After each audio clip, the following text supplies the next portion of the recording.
This one won't oscillate. It just won't. I can't get it to work. So I put new axle in it. I put new bearings in it. New belt. And I can't get it to oscillate.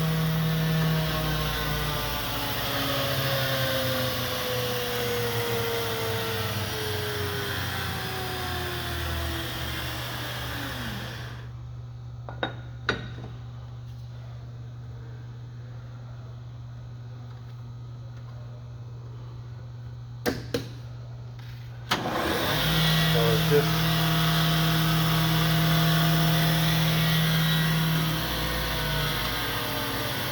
this one. You don't want it to oscillate.